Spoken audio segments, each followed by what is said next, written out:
Imagine living in a time where your body was effortlessly healthy. No diet, no gym, no lifestyle diseases, just pure, natural, biological bliss. At least that's what some people think our ancestors lived like. Which brings me to an important question. What if the secret of longevity wasn't in today's research? What if it was left behind in the lifestyle that our ancestors lived thousands of years ago? That's what today's video is about. We're going to be learning everything that humans have learned about staying healthy from 300,000 years of evolution. And we're also going to learn how to apply it to the modern human today in our lifestyle, in our busy work schedules, and in our normal daily city life.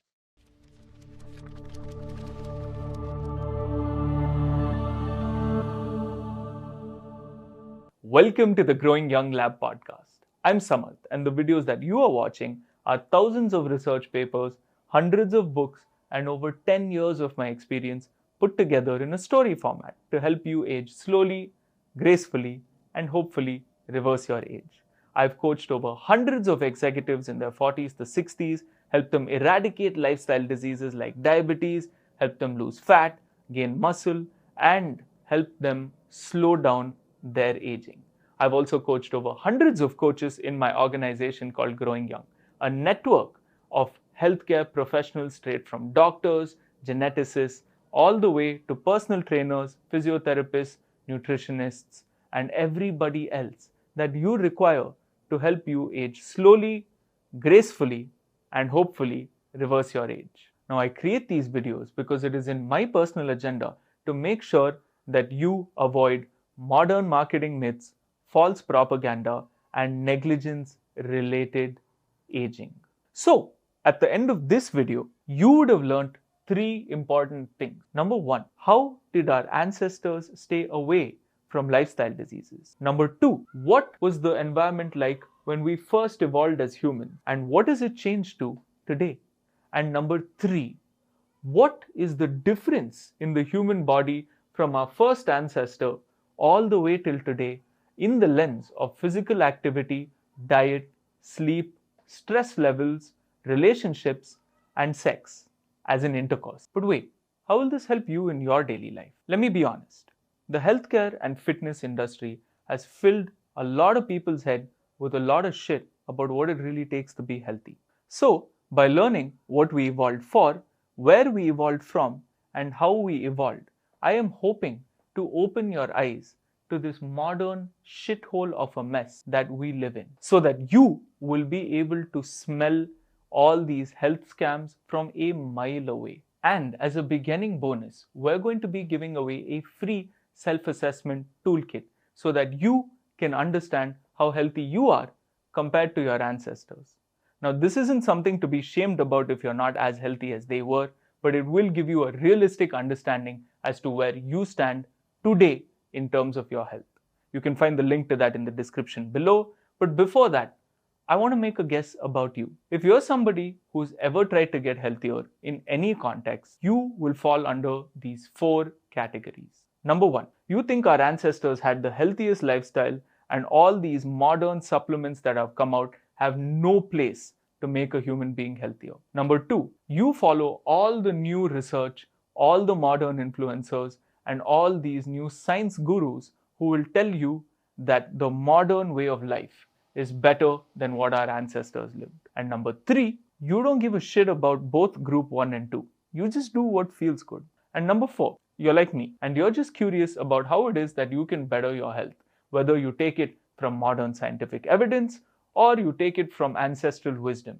But you basically just want to get healthier and you are willing to do whatever actually works. And if you don't fall under any one of these four categories, please write that in the comments because I look forward to hearing from you about who you are as a person so that I can curate these videos to make sure that you have a better viewing experience. Having said that, the problem of being in any one of these groups or even the group of your own is that you will be biased to certain types of information. So for example, if you're a part of group 1 who thinks that our ancestors lived the healthiest life, you will fail to take advantage of what science has discovered today. For example, meat and vegetables that our ancestors used to eat hundreds of thousands of years ago isn't the same as it is today. And so our requirements have changed. Similarly, if you're a part of group number 2 who thinks that science and modern research has all the answers to longevity, you will forget about all the things that we have learned from our past mistake as human beings. So I urge you to keep an open mind so that you can understand everything that we can go to and you can apply it in your daily practice. Now let's get into some mind-blowing stuff. We're going to be going through two major topics. Number one, how the earth was 300,000 years ago and how it is now, and what are the differences in between. And number two, how the human body was 300,000 years ago, as in our first ancestor, all the way till today. What has changed, right, in terms of environment, lifestyle, sleep, diet, sex, relationships, stress levels, and everything else under that umbrella. But why? By comparing these factors, we will have a clear understanding of what it is to be a human being in the 21st century.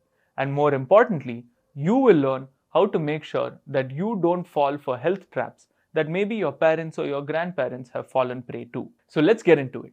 How did humans evolve? How did such a weak species go from being at the bottom of the food chain to ruling it as an apex predator all the way on top? Now, depending on which part of the globe you are from, you may have different genes when compared to a lot of other people. And scientists are still not 100% sure where humans evolved from. But what we do know is that the earliest humans came from Africa. And not the Africa that you know now, but the Africa from 300,000 years ago. But how do we know that the earliest human was from 300,000 years ago? Why not 20,000 or 30,000 years ago? This is something that blew my mind. We were able to trace back all the way to our first female ancestor, our all-mother. In other words, we now call her mitochondrial Eve. And how did we do that? We actually did that by taking a part of any woman's DNA called the mitochondrial DNA. And as the name suggests, it is the DNA of a woman's mitochondria. And we were able to trace it back all the way to mitochondrial Eve. But why not man, right? Why can't we take a guy's DNA and decide who our first male ancestor was? This is where shit gets really interesting. When humans are being conceived, when the sperm cell meets the egg, during fertilization, a part of the sperm cell, particularly the tail, gets rejected from the egg. And funnily enough, this is where male mitochondrial DNA happens to be. Or at least that's what science thinks as of today, which obviously means that we all get our mitochondrial DNA from our mother. And that's why our first ever ancestor, our all-mother, was called mitochondrial Eve. Now, why Eve and why not some other religious name? I'm not going to get into religion today, but we're going to make a completely different video on the role of God and religion in longevity and evolution of human beings. So stay tuned and make sure that you've hit that subscribe button. Anyway, the world was a completely different place 300,000 years ago, particularly in Ethiopia, Africa, where we believe the earliest humans came from. And it wasn't roughly until 70,000 years ago when human beings started to migrate out of Africa. Although it is extremely important for me to mention that records and archaeological evidence state that human beings migrated out of Africa far before 70,000 years ago. And we know this because we have found the fossil of a human jaw in the cave called Mislia Cave, around 160 to 200,000 years ago, which is located in Israel today. But there's evidence to show that most human beings were still in Africa until 70,000 years ago. And then everything changed when a mass migration happened. And humans began moving out of Africa all the way to Asia, Australia, and other European continents in search of new homes. But what caused this migration? Several reasons, actually. The easiest one to think of is obviously that the climate changed and the food availability around our ancestors changed. Now here's something crazy. The world 70,000 years ago was still completely frozen. So our ancestors, the early humans, took advantage of the ice that laid between countries, which we now call oceans, and they walked for thousands and thousands of kilometers all the way from one continent to another. Isn't that crazy? That means we've literally spent thousands of generations across evolution just from moving from one place to another. So it is safe to say that most human beings are able to adapt and live in different climate conditions. And it's this adaptability that gave us the moving advantage. But what's the maximum and minimum temperatures that human beings may live or thrive in, you may ask? Realistically, we know that human beings weren't roaming around butt naked during the Ice Age when it was minus 30 or 40 degrees. They would use wool or animal fur to keep themselves warm. In fact, we've found tribes that used to hunt down mammoths for their fur and bones so that their own tribe could survive the harshness of the Ice Age. But that was the cold part. What about the hot, burning sun in the desert? Human beings were able to live there too. We've gone up to living in environments which have 50, 60 degrees Celsius happening every day, and we were able to overcome that because of one evolutionary advantage, which we will get into later in this video. So even if the weather posed a risk to human life, we took a step further by first changing the environment around us, as in migrating from one place to another, and second, by creating a new environment for ourselves, such as building homes. And comparing our ancestors to the humans of today, most human beings can actually go through both cold and hot temperatures in different climates, but we do go through a small bout of cold before we get used to it. Now, it's hard to say that our ancestors didn't get cold or fever, but if they did and they weren't getting better, it would most likely be that their tribe would leave them out to die so that their infection wouldn't spread and eradicate the entire species. Now, were there different tribes that knew medicine? Actually, yes, but that is something we will get into in a completely different video. Having said that, I want to bring something very interesting to light. You would have noticed that human beings don't have thick coats of fur or hair on them, and we have sweat glands. But why is that important? Let me give you an example. There's a famous TV show called Man vs. Horse, where humans race against horses in an endurance event to see who comes first. And you'd be surprised to know that the hotter the temperature gets, the easier it becomes for the human being to win. But why is that? Because these sweat glands give us an evolutionary advantages over animals like horses, which are way faster than human beings, and it makes us more adaptable to hot climate conditions where we don't have to sit and pant like all these other animals do. So this goes to show that even if our climate has changed drastically from 300,000 years ago, human beings have still been able to adapt and overcome all these challenges that evolution has posed for us. But here's something dark, something that most scientists and researchers don't bring up about human evolution. In order for human beings to thrive, we've had to wipe out several species of hominins, endanger thousands of species of animals, and even eradicate life from this earth to make space for us human beings. What do I mean by that? We've actually driven 5 to 7 species of hominins to extinction, and the ones that we didn't wipe out, we actually mated with and combined them into the Homo sapien race. And that's why some of us still have some Neanderthal genes left within us. And one more crazy thing that we've done is we have mass produced different types of tools that we need for our daily survival. So basically, the exploitation of nature has led to a lot of issues in the 21st century. For example, we thought that cooking vessels were important, so we mass created those. We thought that weapons were important for hunting, so we mass created those. And we thought babies were important for... You get my point. But what did this do for us humans? Well, it helped us live for 300,000 years. And even if I was to consider one generation as 25 years, we've roughly lived for 12,000 generations on this planet. And what does that mean? That means that we all have enough DNA worth of 12,000 ancestors that is embedded within us. And depending on the environment around us, different parts of our DNA wake up to support our living mechanism as individuals. For example, if you've lived in an area with high UV radiation and so have your ancestors, you are more likely to be dark-skinned. And if you've lived in areas with low UV radiation for generations, then you are more likely to have lighter skin. And by chance, if you are born with light skin in a place with high UV radiation, I can only think of 3 reasons as to why that could be the case. Number 1, your ancestors covered themselves well with clothes.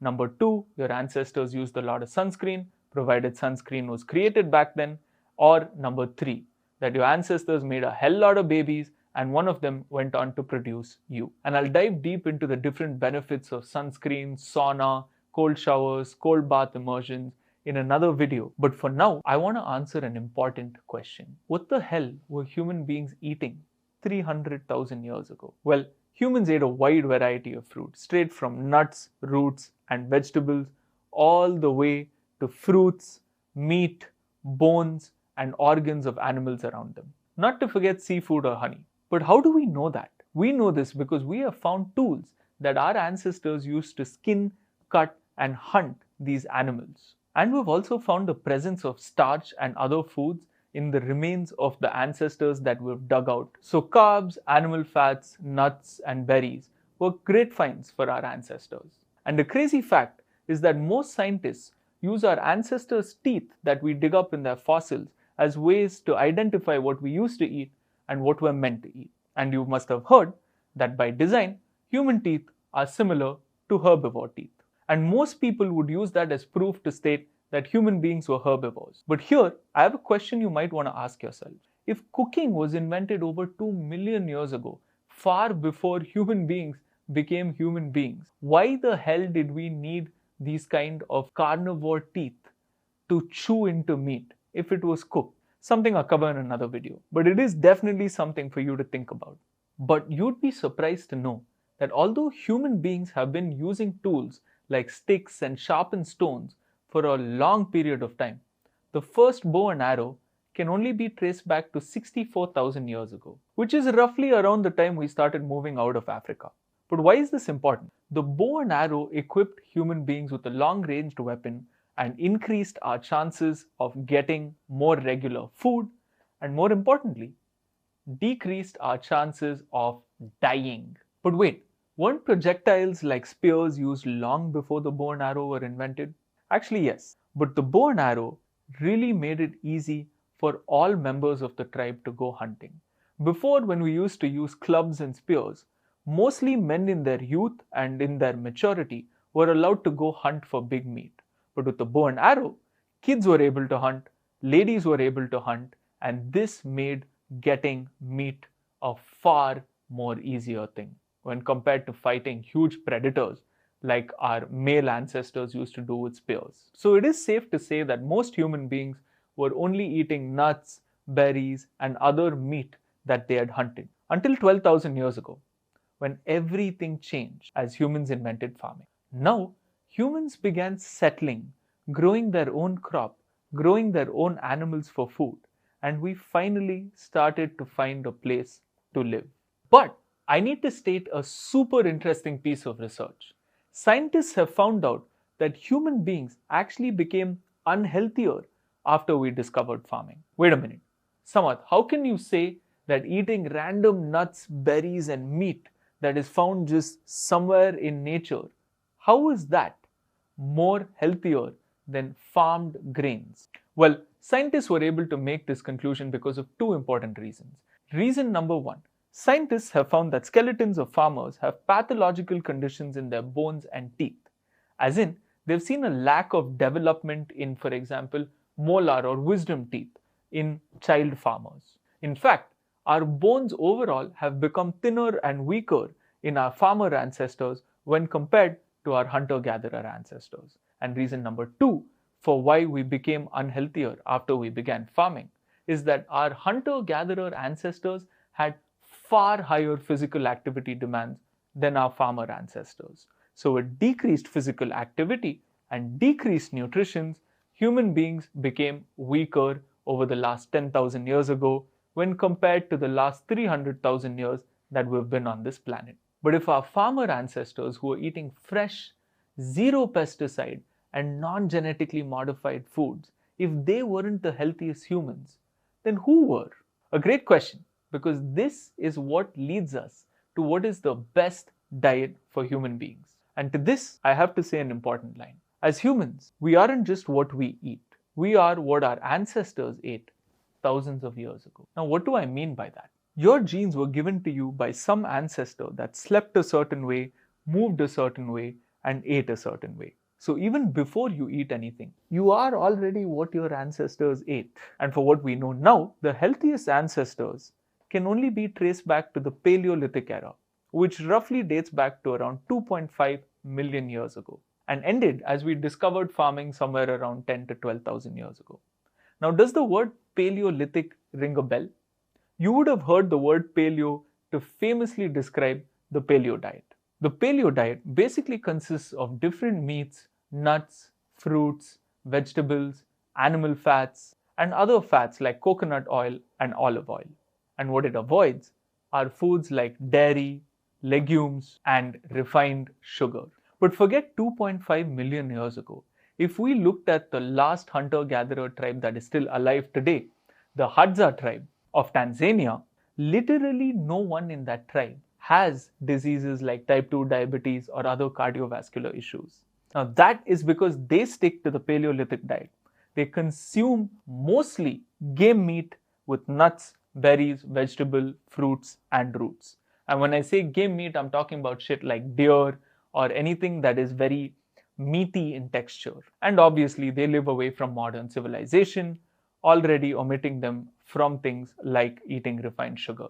And obviously, there are different diets. For example, there is the Okinawan diet that was famously captured in the documentary on Netflix called Game Changers. But now, does that mean that eating the Paleolithic diet or the Okinawan diet will actually be beneficial for you?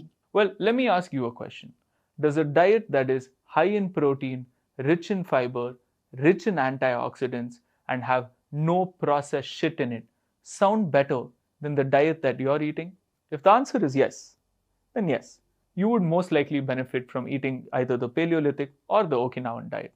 And we'll do a comparison of diets in a completely different video where we'll go through every single diet that exists and we will go through the benefits and also the deficits of each diet so that you have a better understanding. But for now, it is very safe to say that human beings were raised to eat meat, vegetables, fruits, roots, nuts, and pretty much anything else that's not poisonous in nature. Digesting milk and dairy products is a topic that I'll get into another video because that has its whole propaganda behind it. But having said that, let's address what is the most important time to eat in a day. Well, we know that our ancestors ate when they got food. It wasn't like they would eat breakfast, lunch, and dinner like human beings do in the 21st century. But like I said, human beings now prefer 2, 3, or 4 meals in a day. Personally, I prefer 1 meal a day, and we will go through fasting in a completely different video. But here's a giant problem that most doctors and food governing authorities never address. To say it simply, the food that we eat now has changed drastically from what our ancestors ate, in both good and bad ways. For example, when I say the word watermelon, you think of a green fruit with mushy, red, watery insides and beautiful colors of red all the way around it with a little bit of seeds. But in reality, just 300 years ago, watermelon wasn't entirely red on the inside. In fact, that cucumber tasting part of watermelon, which is called the inner rind of the watermelon, actually comprised of 60% of the entire watermelon. And the red that you see in today's watermelon was actually just tiny pockets in that entire cucumber tasting part of watermelon with a lot of seeds in it. But today, people are genetically modifying watermelon, they're injecting color into it, they're injecting sugar into it just to make it more appetizing. And I'm not even going to get into how we ruined our own produce with pesticides and killed millions of animals to grow our crop. That's also for another video. But I will say this. It seems so far that human beings have adapted not just to different environment, but to different diversities of food. Because if we didn't, we would also be choking on plastic at the bottom of the sea, like fishes. And again, it's this adaptability that led to the mass proliferation and spreading of our species. But that means that different humans in different parts of the world have evolved to eat different types of food, which is true. Some people process carbohydrates easily, some people don't. Some people process meat easily, while some people don't. So when it comes to the question of what is the right diet for you, find an ancestor who was extremely healthy, see what they ate, and make changes according to your current lifestyle. And of course, get a blood test to make sure that you're not malnourished. Having said that, let me address a super important question. You would have heard that walking 10,000 steps a day is a great way to stay healthy. And now you will be surprised to know that it wasn't a doctor or some medical professional that came up with this rule. In fact, it was just a device created by a company that started this propaganda.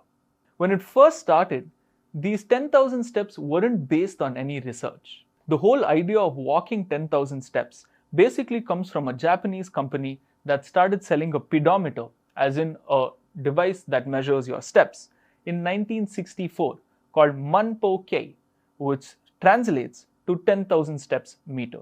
And more recent research has proven that walking 10,000 steps are definitely beneficial to someone who doesn't walk at all.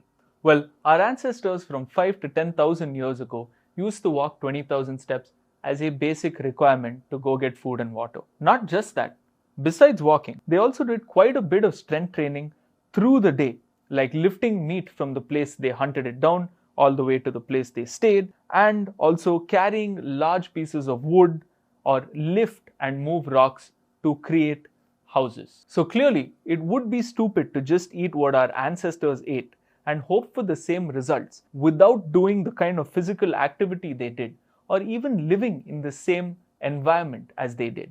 And now that we've spoken about physical activities, we need to speak about the number one tool that nature has given us for recovery: our sleep. And the crazy thing is that we don't really know how our early ancestors slept. But scientists and anthropologists guess that they slept during the night and woke up during early sunrise to make sure they were able to go hunting. Now, I know this sounds obvious, but our early ancestors were far more in tune with their circadian rhythm than we are today. Although there was one interesting fact that stood out to me when I researched about sleeping styles of our ancestors from 300,000 years ago, and that is that humans slept in groups. But why? Mainly for warmth and safety. Another super important point that I'd like to discuss is that the more physical activity a human gets and the better their relationships are with their people and their pets, the more likely they are to sleep better. And a taboo yet interesting topic is, how did our early ancestors have sex? Was it in pairs? Was it in groups? And obviously there is no real way to find out, because penises don't leave fossils. Neither do vaginas. But the best guess that scientists and anthropologists were able to come up with is that pair bonding, as in relationship between one man and one woman, was extremely common. But the culture around polygyny, as in one man and multiple women, or polyandry, as in one woman and multiple men, is highly dependent on what the sex ratio of the tribe was. So for example, the men of Maasai are commonly known to have 6, 7, 8 wives, because this is a symbol of wealth and power. And why is that? No, it's not because women are objects. It's actually because the man must provide a separate house for each wife, along with giving her money to spend. Another opposite example is that of the Toda tribe in the south of India, a tribe where one woman will marry multiple men.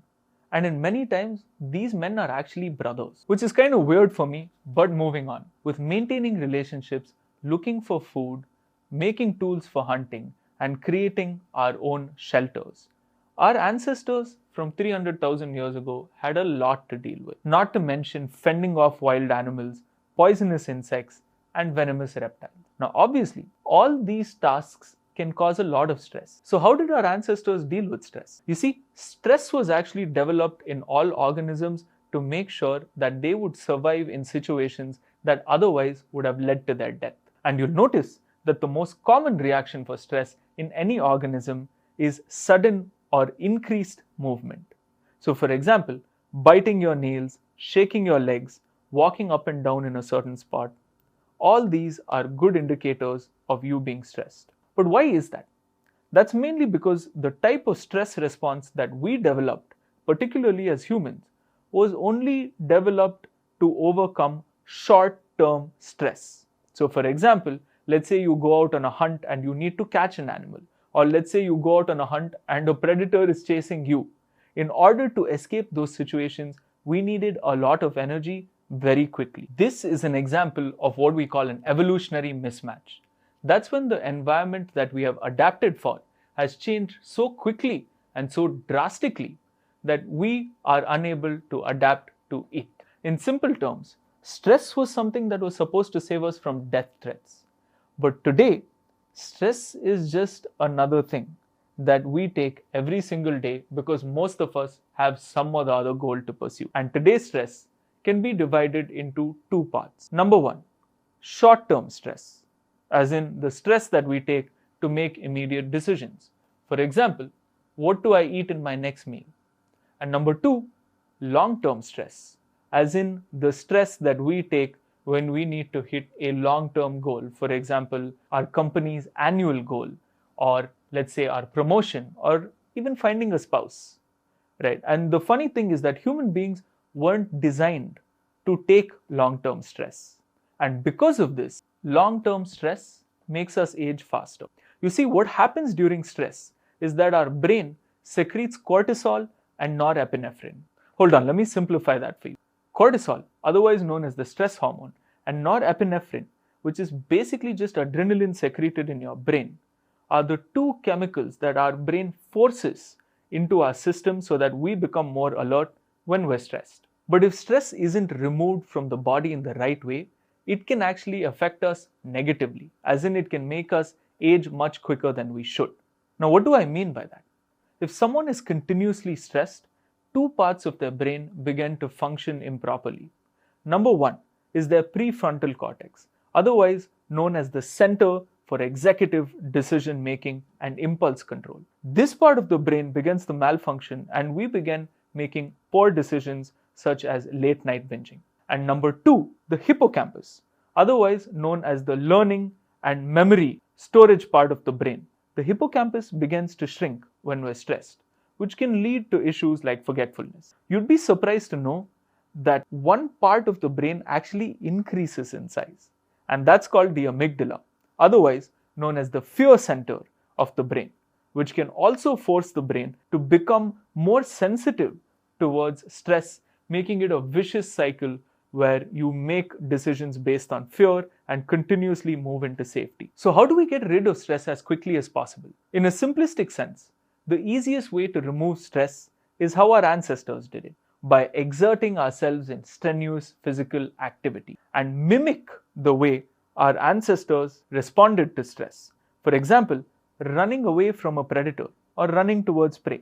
Because if stress doesn't have an outlet, you're more likely to get even more frustrated but take wrong actions. And you'll notice that physical activities will help you get rid of short-term stress, but will not do much for long-term stress. For example, like having an ongoing tension with your relationships. But one may argue that getting rid of short-term stresses continuously may result in making better decisions, which will in fact help you in the long-term stress. And I'll go into details regarding stress in another video. But for now, it's safe to say that although the total amount of stress that human beings have been taking has not come down over time, it definitely has changed in nature. So we went from being worried about how we're going to survive and what it is that we're going to eat, all the way to what the hell should we order today. Having said that, let's address an extremely important question. How different are we when compared to our earliest ancestors? Humans have evolved since 300,000 years ago. And unlike our ancestors, we are slower, weaker, and less attentive. But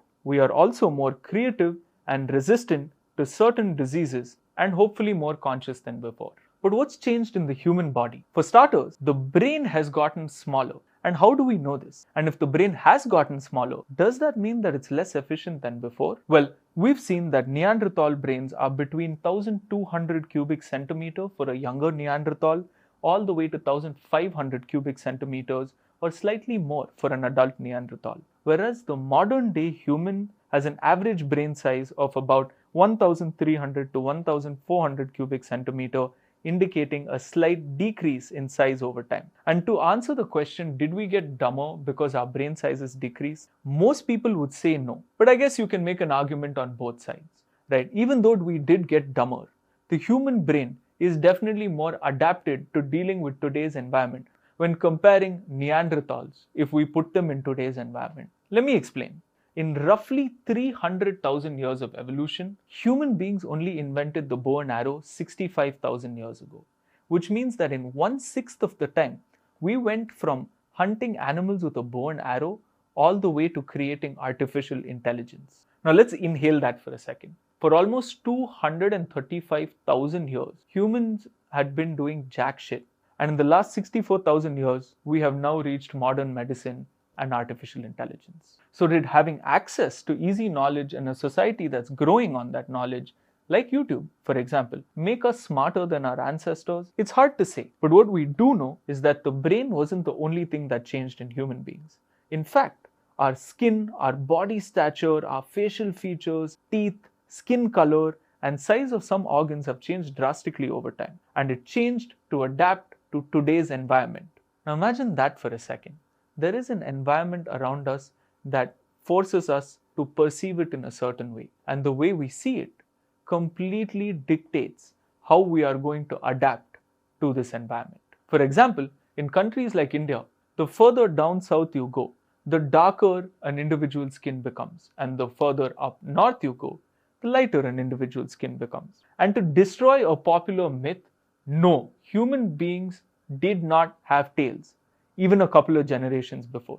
But then Samarth, how do you explain all these babies that are born with tails? That actually happens due to something known as a vestigial trait, which means that our ancestors at one point of time, way before humans, had tails, which were now not used and have just come into this one baby, maybe as a mutation. And here's another popular question. Why the hell don't we need an appendix anymore? Similar to tail, most people believe that these were just vestigial organs that our ancestors once used to process, digest, and absorb food, which we now don't really need anymore. Having said that, as we move into today's environment, humans have spread all across the globe, and we have changed the overall environment of the world and in some sense changed the purpose of our lives. Our purpose went from exploring and conquering land to live, hunting and farming to eat, and making friends to enjoy a sense of community, to making money, trying to fit in, and squeezing out the best of our life from what's the rest of our life, if we're blessed to live long. I know that most of us believe that we're way more purpose-oriented, and it may be true. But if you were to look through the time schedule of any human being in their average day, you would notice that most of their time either goes in earning money, spending time in trying to call or reach out to their loved ones, and then using the rest of the money that they earn to enjoy the little bit of life that they have left. Today's environment is full of colorful food that makes you want to eat more, but isn't healthy for you. And at the same time, you are told not to eat stuff like carbohydrates, whereas overdosing on certain medications like painkillers is seen to be such a normal thing. And another dumb thing that really screws with my mind is that most of you actually see more trees in your screens than you do outside in nature. What the hell are we even thinking about in today's world? But on the flip side, we have also managed to achieve amazing feats like going to Mars, curing different types of cancers or other diseases that killed our ancestors, and creating global economies of scale that allow us to trade from continent to continent in milliseconds. And having done all this, we have now increased our hopes of a brighter and better tomorrow. Now, the gap that we've discovered between what human beings were evolved to do and what we're currently doing is called the evolutionary mismatch. For example, humans evolved to like some level of sweetness. So it's not your fault if you want to go grab a sugary, buttery sweet in the middle of the night. Actually, it is. But why did humans evolve to like sweet, salty, or fatty food in the first place? Humans mainly evolved to like these kind of high-calorie foods because our ancestors didn't really have access to a surplus of food like we do now. So these high-calorie foods provided them with a lot of energy for very little consumption, which made their days much easier than just eating roots, which barely have any calories in them. But now, the same adaptation that helped our ancestors survive is what has begun to kill us. Hence, we've now got diseases like diabetes, diseases our ancestors wouldn't have ever even heard of. And sadly enough, in today's world, there are more people that die of being overweight than underweight, something our ancestors haven't even heard of. And as we dig deeper into health statistics, over 500 million people are diabetic and another 500 million people have heart issues. Our mortality rates have increased drastically, but so have our list of diseases that people are suffering from. And as we enter into this age of artificial intelligence, we need to take a look at our current situation as human beings. For example, there has never been a larger population of people in their 40s globally. So even with all these diseases, science has evolved until a point where it can enable humans to live far beyond our ancestors, even with all our shitty habits. So for the first time in the history of mankind, we have now begun to dream of living till 120 in our 30-year-old bodies. And my question to you is, why not? Why shouldn't we dream of living a longer, healthier, and vital life? Why shouldn't we dream going on treks with our great grandkids, going to different planets?